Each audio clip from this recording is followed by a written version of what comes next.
Okay, and Jessica, please go ahead. So you're muted, There I Jessica. go. Thank you very much. Sorry, I clicked the wrong button. You would think after 2.5 years on Zoom. Hold on one second. Let me just tell my child that they cannot come in here yelling to interrupt me.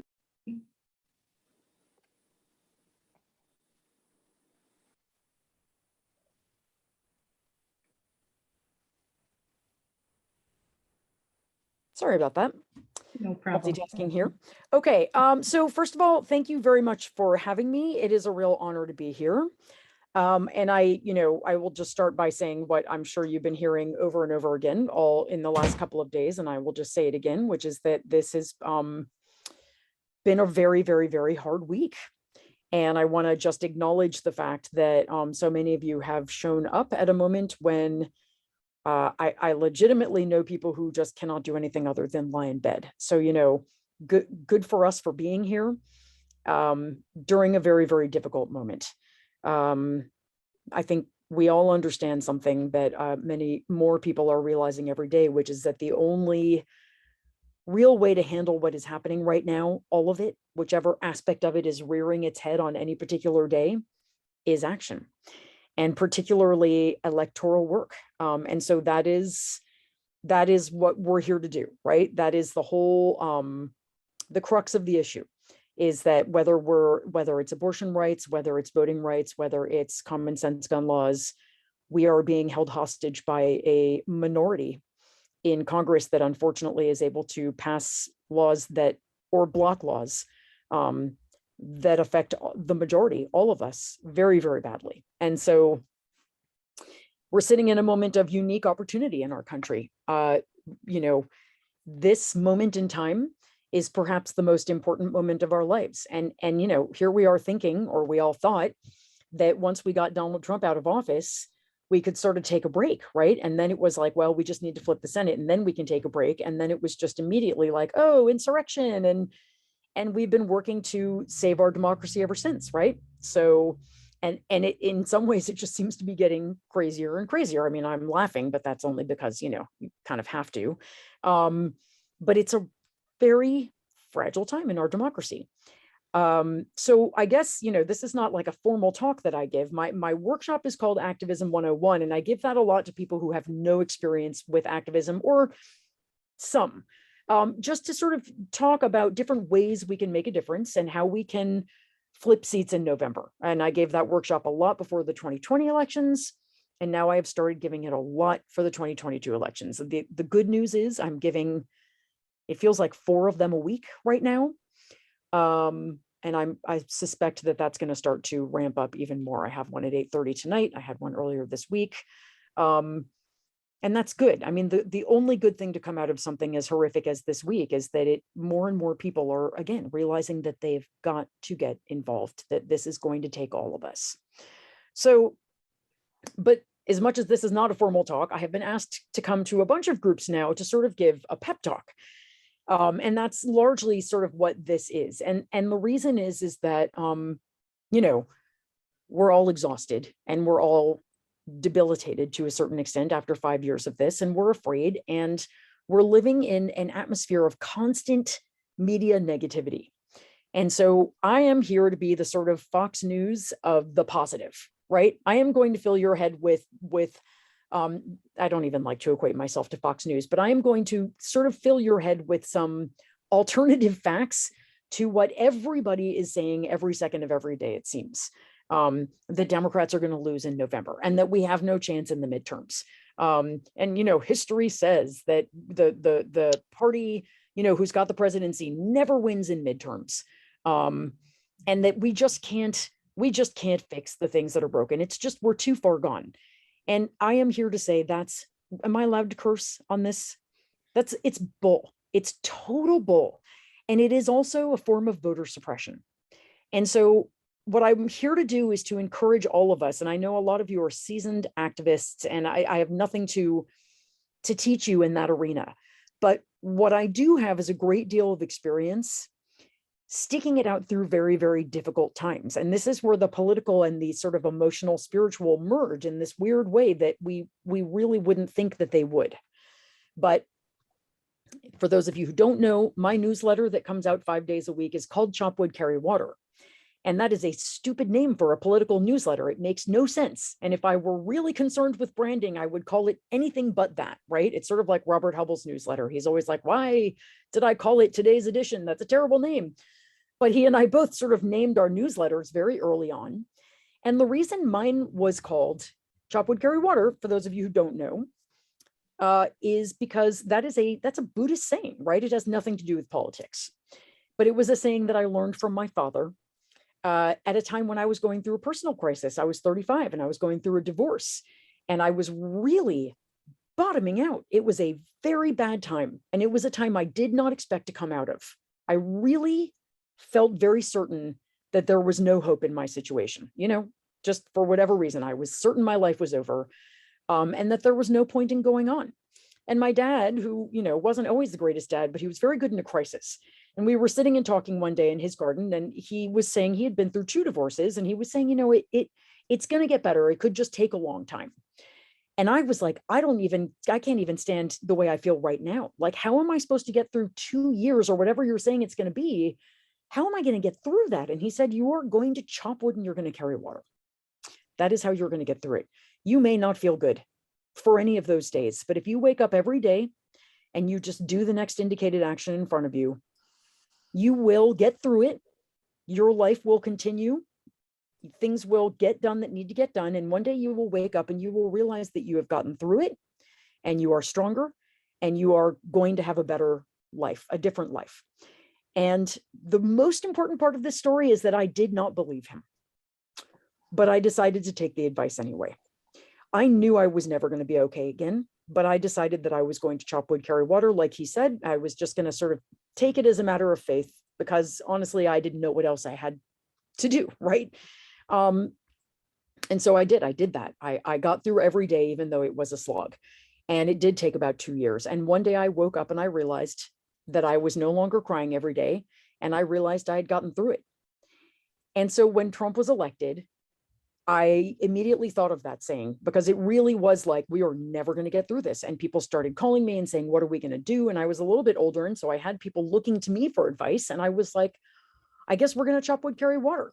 And that was what the newsletter grew out of, was like, well, what are those actions we're going to take every day? I mean, other than making the bed and eating breakfast, like, what are we going to do to move ourselves through this in a logical way? And that became, calling our representatives and trying to stop some of the worst bills, which we did, and organizing.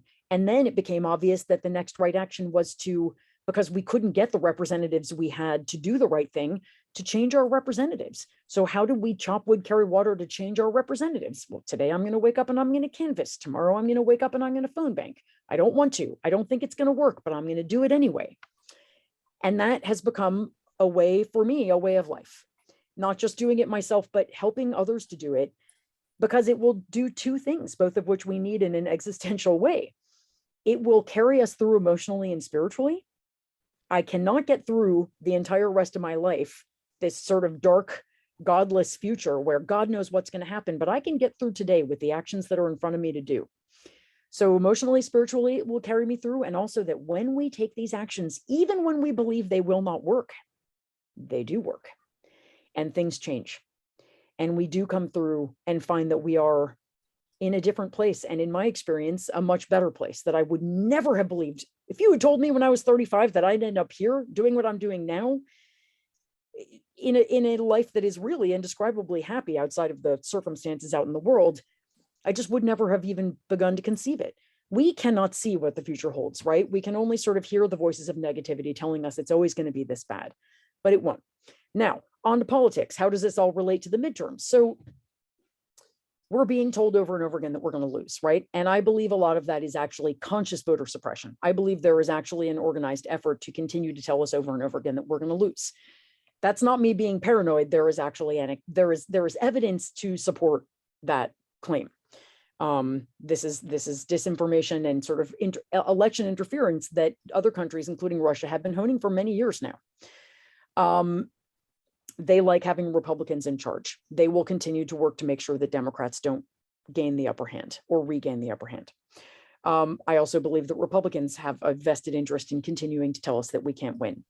And then there are just pundits who just like to do it. The same people who told us over and over and over again that we were going to lose at least 10 seats, maybe 15 in redistricting. Do you remember when they were saying that? And they were saying it like it was fact, incontrovertible fact, right? I remember many nights going to bed just thinking, God, what's the point? Like we can't come back from that.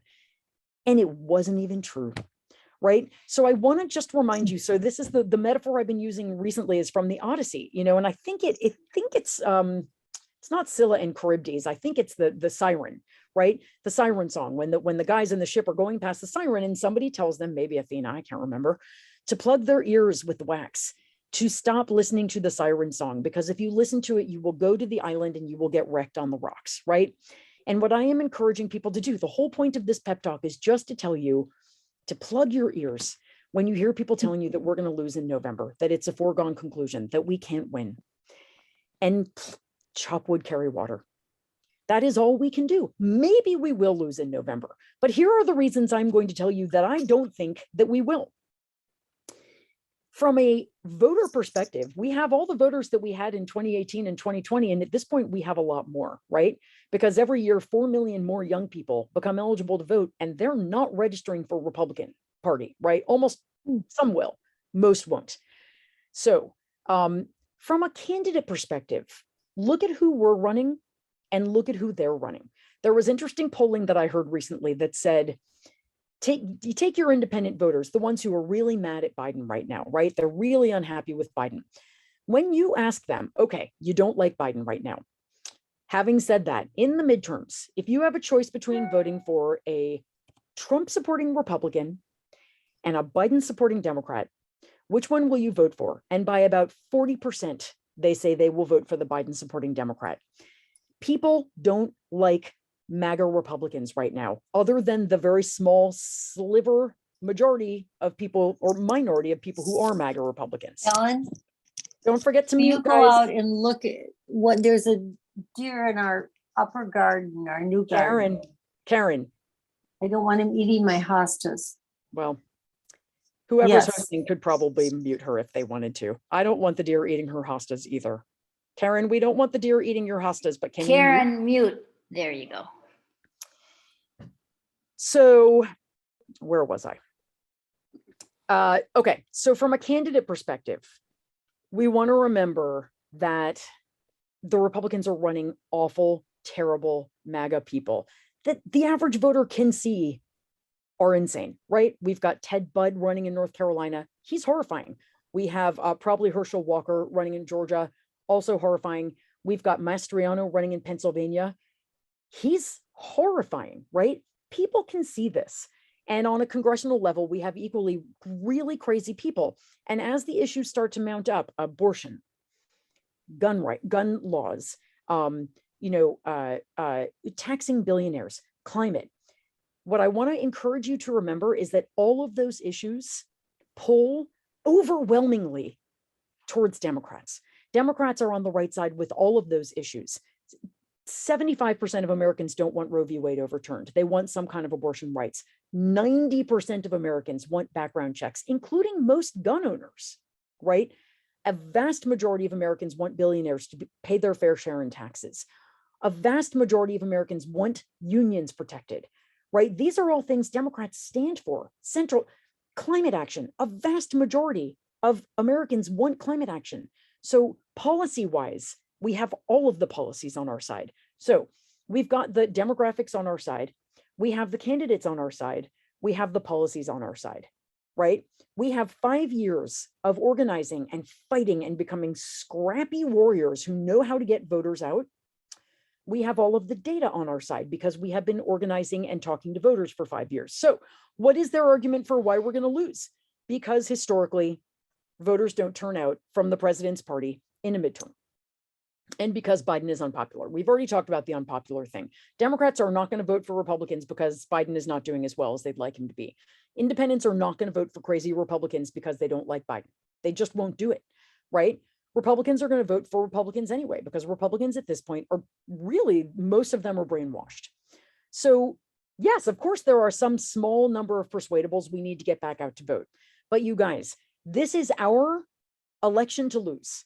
We absolutely can do this. And when they say, well, historically, but this is not historically. Nobody thinks that what we are living through right now is business as usual. And every crazy thing that happens, from Roe v. Wade being overturned to the Supreme Court clearly being religious zealots who are no longer impartial in any way, to the mass slaughter of children in schools and people in churches and in grocery stores and everywhere. Nobody thinks that these are normal times. And nobody thinks that this is a time to kind of tune out politics and stay home. Of course, we have work to do, but we cannot stop predicting this election based on past elections, right? We did it in 2018 also. Everyone was like, well, Democrats don't turn out in midterms. Democrats turned out in historic numbers. And they said, oh, well, this midterm wasn't like other midterms. Well, guess what? This midterm is also not like other midterms. And everybody's going to know it by the time we're done doing our work.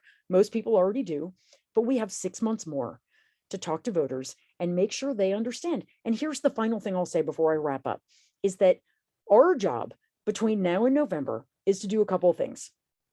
I want to really encourage people to work on registering young people, because remember how I said that between this past presidential election and the November election coming up, there will be 8 million more young people who have become eligible to vote. But of those 8 million, I will tell you that only 20% are registered or pre-registered right now. That is the number. That's the only number that keeps me up at night.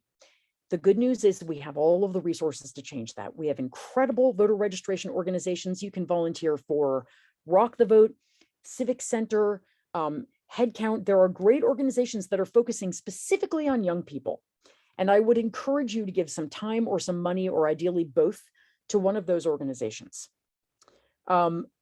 The other thing I would highly encourage everyone to do is to pay a little bit more attention to governor's races and Secretary of State races than normal, because those are really important. And then finally, talk to everybody you can about the fact, what I hear so much of, the like, oh, Democrats have a majority and they haven't done anything for me. Push back on that. And here is all you have to say. Democrats do not have the majority. Democrats have a sliver of an advantage when it comes to confirming judges and cabinet nominees and people to run departments. Democrats have a sliver of a majority that have enabled us to pass a couple of really massive pieces of very good legislation, which Republicans never did with a much larger majority. But when it comes to passing progressive legislation, which is what everybody wants, we don't have a majority. But with two more Democratic senators, we will.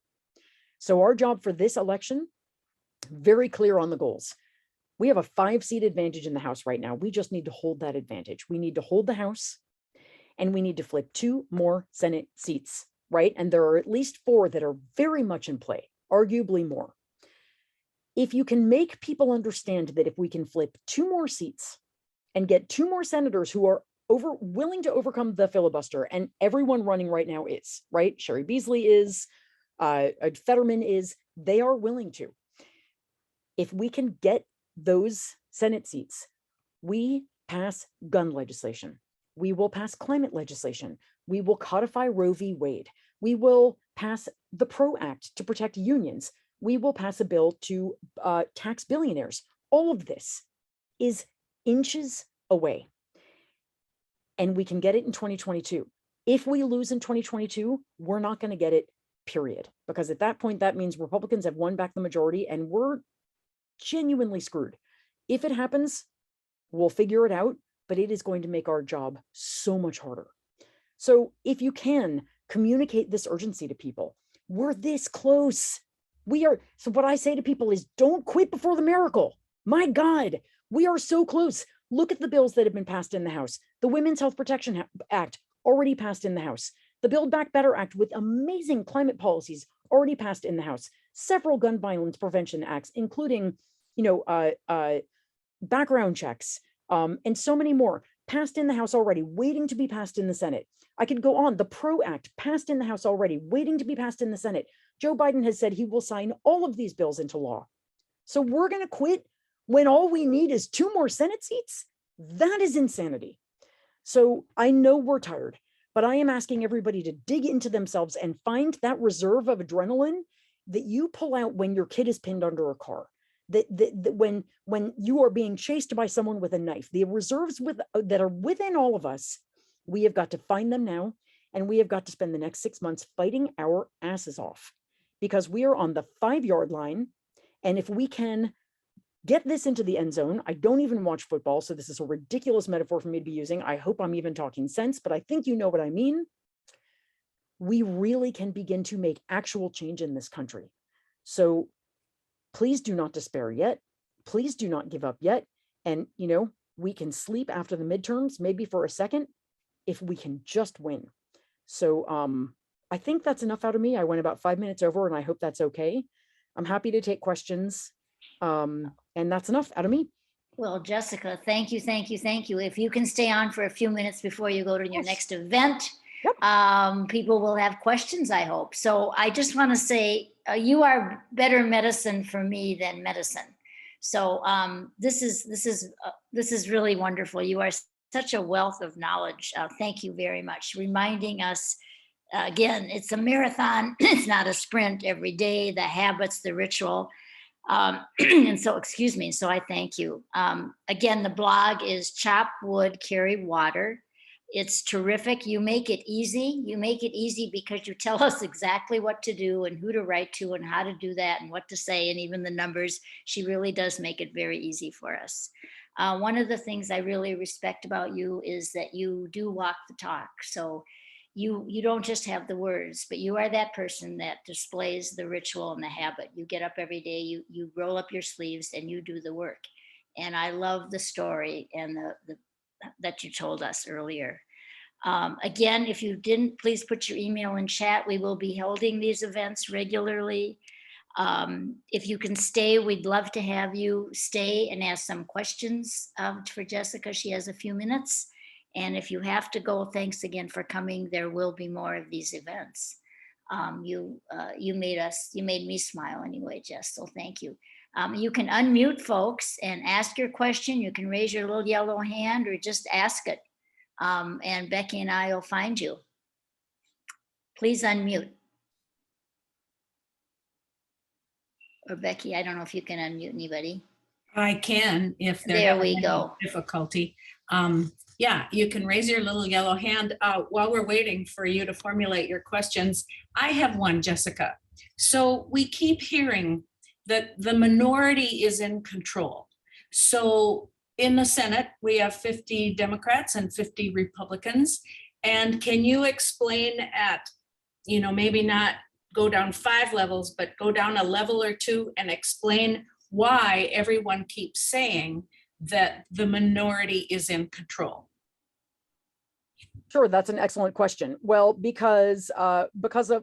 mostly because of Joe Manchin and Kirsten Sinema, who will not vote to overcome the filibuster. So the way the Senate is working now is that Republicans have basically opted to use the filibuster to stop every piece of Democratic legislation, basically no matter what.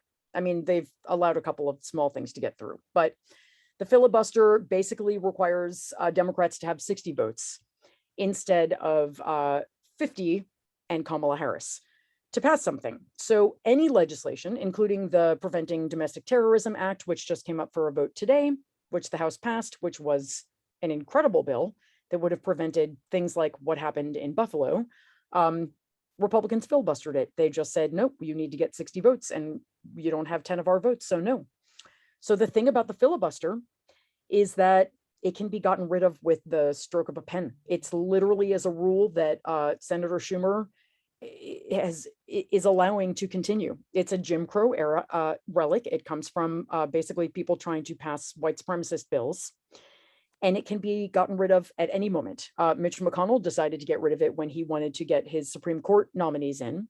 So he just said, it's done. We're getting rid of it. We're carving it out for Supreme Court justices. And that's why Supreme Court justices can now be approved with 50 votes and a tiebreaker, or 51 votes. So we have been trying to pass all kinds of legislation and asking Joe Manchin and Kirsten Sinema to agree to a carve out for voting rights, for example, and they won't do it. And Joe Manchin has just said he will not carve it out for gun bills either. So We need 2 more Democratic senators because every other Democratic senator has agreed to filibuster carve out or reform, completely getting rid of it. And everyone running now has also said that they would agree to that immediately. So the minute we elect 2 more Democratic senators, we have an actual majority. We can actually pass bills because they will say, yeah, fine, then we'll just get rid of the filibuster for this. We'll carve it out for gun laws, or we'll carve it out for whatever. Who knows whether they'll actually get rid of it completely or whether they'll just carve it out for certain life or death things. But I guarantee you, in a moment like this, with 2 more Democratic senators, we would be passing background checks right now. So this is attainable.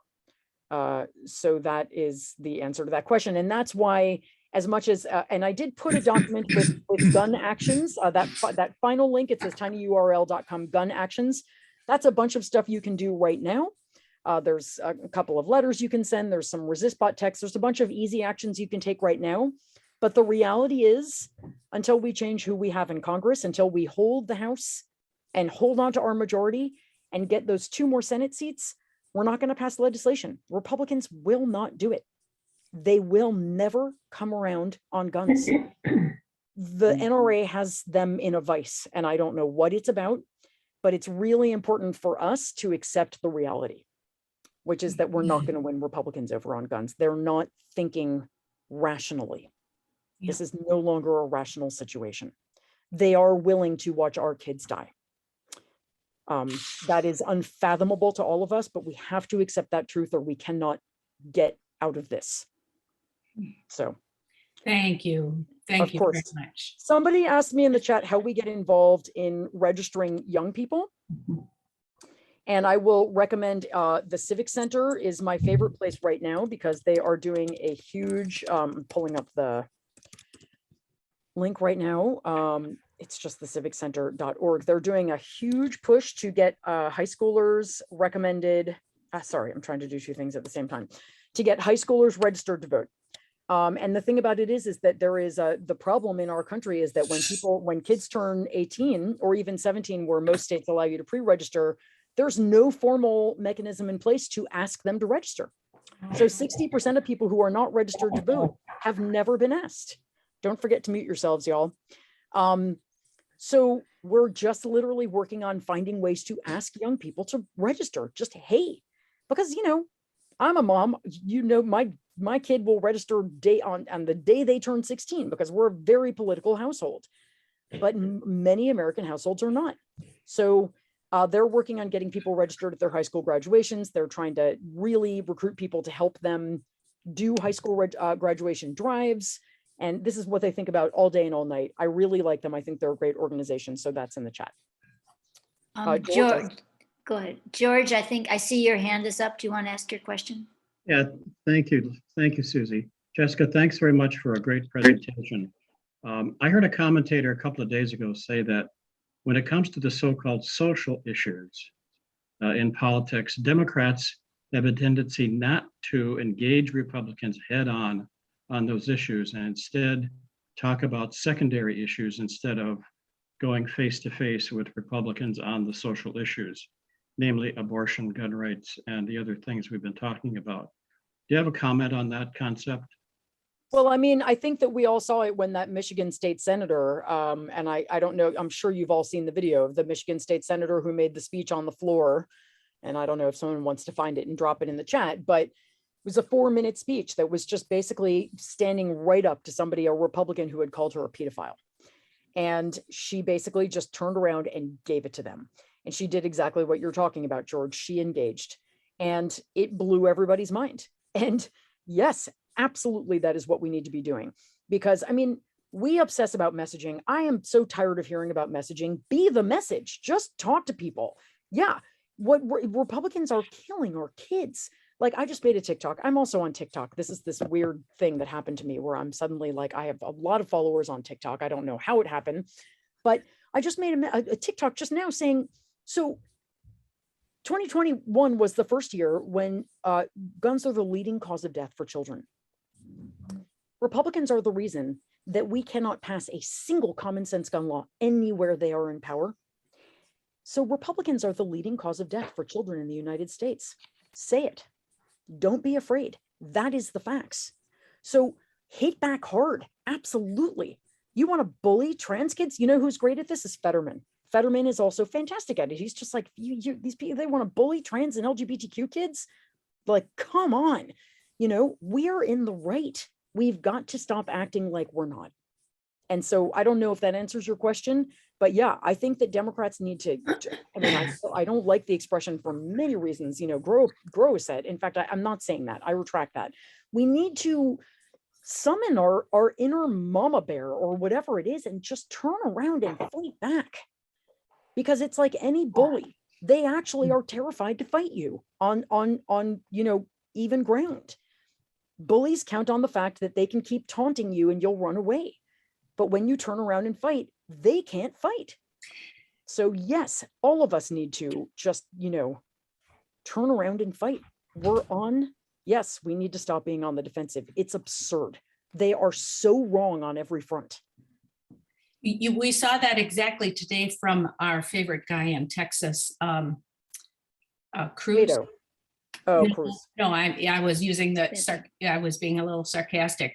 Ted Cruz, someone, a commentator said to him, why do we have these massacres in the United States and nowhere else in the country? I see some nodding heads, other people saw this. And he just got furious and walked away. They can't answer the question. There's literally, they have no comeback on guns, on abortion, on labor, on taxing billionaires. They have no answer because there is no answer. They are literally hoping that if they keep shouting really loud, we'll back down. And because we tend to be sort of nice people and a little bit more self-questioning, we keep backing down. But at this point, y'all, it's life or death for our kids. So I, for one, have fully taken off the gloves, and I suggest that we all do. This is not a time to be nice and genteel. Paula has a question on chat. Jessica, can you discuss the importance of state legislators in the political landscape as well? Yes, I can. Oh, I love that question. That question delights me. It's almost as if I paid someone to put that question in the chat. So when I do my Activism 101 workshop, which by the way, again, you guys, if you want to put one together, I'm happy to do one for your group. I'm doing one tonight at 8:30 p.m. If anybody wants to come, that is California time. So maybe too late for most of you, but I'm doing them a lot. Yes, exactly. Yeah, that's right. So I'm putting my email address in the chat. If anyone wants to come tonight or come to any Activism 101, just shoot me an email. But this is a huge part of what I talk about, is that we as Democrats have been sort of staring at the presidency and the Senate and the House for the last 10, 15 years. And we've just taken a drubbing in the state houses because Republicans are very strategic. They're much more devious than we are. And they have been thinking about how to amass power. And where you do that is on a state level, flipping state houses. So what they have done is they have flipped a huge number of state houses. And now suddenly everybody's going, oh my God, what happened with Roe v. Wade? Well, what happened is that Republicans flipped a bunch of state houses and passed a bunch of horrible abortion laws. Meanwhile, working on packing the Supreme Court and knowing that they could keep passing really bad laws. And eventually they'd get to a point where one of those laws would get taken to the really bad Supreme Court they also helped make happen. And Roe v. Wade would get overturned. So that's what's happened. Same thing with gun laws. You know, we can pass California. I live in California. We've got really, really strong gun laws, but there's only so much we can do when next door we've got Nevada that does not have really strong gun laws. And when people can come from other parts of the country and bring their guns into our state, it's just difficult to really do anything. So what there's great organizations, and my favorite one is the States Project. If you haven't heard of them, highly recommend you get involved. I believe it's statesproject.org or thestatesproject.org. That's not right. Maybe someone. Jessica, that's who we are. We're Seed Men and we're part of States never Project. Mind. Yeah. Oh, yeah. forget. Okay, yeah. Sorry, I forgot who I was talking to. So what we need to do is flip more state legislatures, or at least hold back supermajorities. Yes, we have to walk and chew gum at the same time. But what happens on a state level could not be more important for all of our futures. We can start to claw back the state legislature in Arizona, for example, where we are 1 seat away in both chambers from flipping that legislature blue. We're relatively close in Michigan. We're relatively close in a bunch of states. In some states, we're not close to flipping the legislature, but we're very close to breaking a supermajority, or flipping one chamber.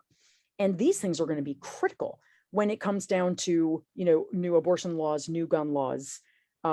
So yeah, and then the last thing I'll say about that is that when we fund state level elections, which are always underfunded on the Democratic side, the example I use in Activism 101 is that we spent $150 million on Amy McGrath's race against Mitch McConnell, right? $150 million.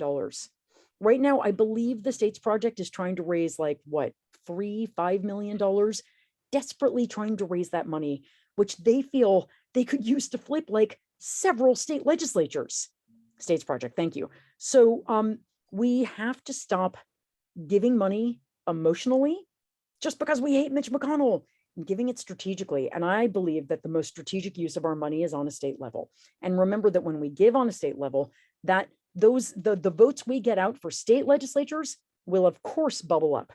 And there's really intriguing new data from Run for Something and a couple of other really great groups that are doing great work, showing that even when we fund a state legislature race that we know we can't win, we keep not contesting seats in super red districts. It's a mistake. When we run people, even in those really red districts, we bump turnout at the top of the ticket by 1.5 to 2.5%. So Ohio, for example, where we should be running a Democrat in every single district, even in the most blue parts of Ohio, because we've got a Senate seat there to win, right? Same in so many other states. So state legislatures are everything. And when you live in a state with a great state legislature, like I do, I mean, they're not perfect, but they're pretty good. We see Roe v. Wade is about to be put into the state constitution, or abortion protections. We've got the best gun laws in the country. We've got, a bunch of other really good laws. Could be better again, but my kid is going to be able to learn about LGBTQ history in our schools, in our state schools. My kid is queer. That's a big deal for them, right? I have a non-binary child. I'm not going to have child protective services knocking on my door because I live in California. So these elections mean everything in the world, and the work we do on a state level will filter up. And then this is really the last thing I'll say. My understanding is that these Senate races at this point, they really don't need a lot more money, but the state level races do. They really do. And yeah, please talk about Minnesota, because I know, isn't that one of the States Project's states? Yes, Hugely important. yes. So we only need 3 Senate seats, it's and we have the House.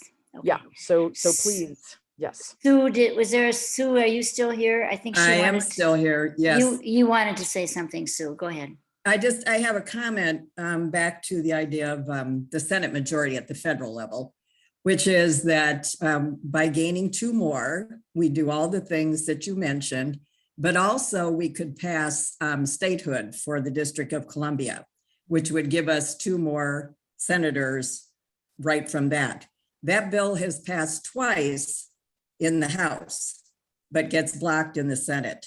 And the residents of DC are equal to the population of Wyoming and Vermont, I think it is, and real close to a couple of others, and they have no representation. So just a comment on that. There Then are we'd have actually, yes, 54. there's more people in DC than there are in Wyoming. Yeah. And yes, and this is, I mean, yes, in an ideal world, if we had really visionary leadership, we would abolish the filibuster the second we got 2 more senators and just pass it all.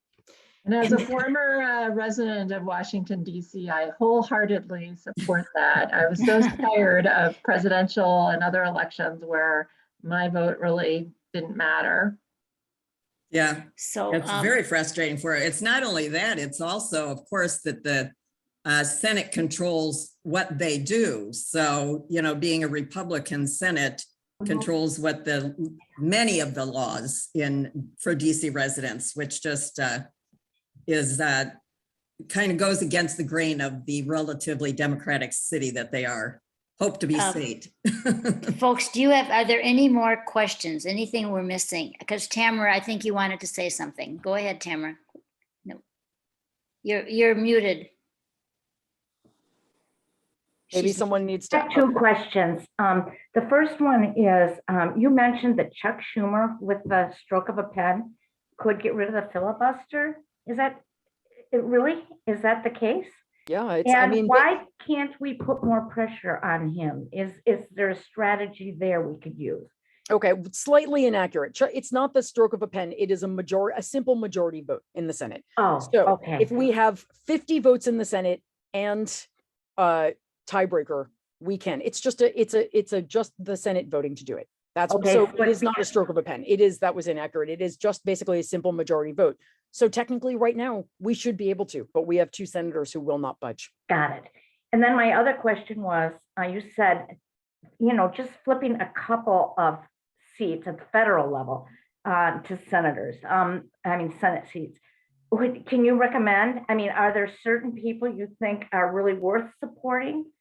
That, I know so much money is spent trying to elect people that really aren't electable because they're so entrenched.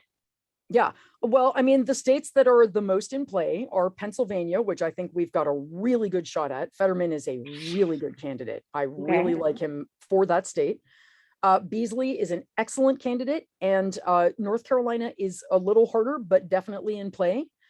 Ohio, Tim Ryan, again, that's also really hard, but he's a great candidate. Yeah. And then, of course, Wisconsin is our #1 pickup opportunity because Ron Johnson is a disaster and everybody knows it. And we're going to have Mandela Barnes running and he's great.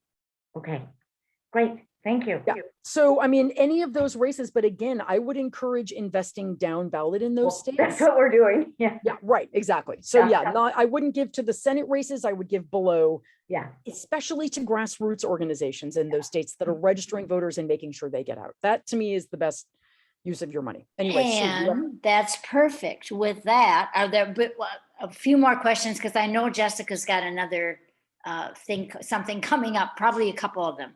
Is there I'm good at anyone else with a till 6. burning question? I would love to hear, Jessica, you go door to door and what you would say as you knocked on the door. I was really impressed with your comment in one of your posts about spending 2 hours going door to door, meeting lots of locked gates, getting to see only 2 people, but seeing it still a win. So I would just love to watch you open that conversation with the person that opened the door and what you would say. Come to Los Angeles and canvas with me. I do it all the time. Yeah. And we're going to need to. Knocking doors is just a critical part of how we're going to win in November.